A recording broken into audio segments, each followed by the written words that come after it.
magandang bansa at high-tech at mga disiplinadong tao ang mga nakatira dito.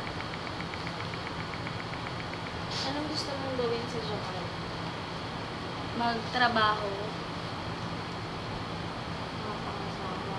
at makapangasawa ng hapon. Kailangan ba ng iyong pamilya ang tulong? Yes. Kung pupunta ka sa Japan, magkano ang allowance na kailangan mo bawat buwan? 15,000. Kailangan mo ba ng tulong mula sa pera ng iyong asawa? No. Kung ang iyong asawa ay hindi pumayag sa iyong pagtatrabaho, maaari ka bang magtiis? Yes. Pero pag-ibig, ano ang mas mahalaga sa iyo? Pag-ibig. Gusto mo bang bumalik sa Pilipinas taon-taon kung pupunta ka sa Japan? Yes. Kung ikaw ay kasal na, ilang anak ang gusto mo? 2.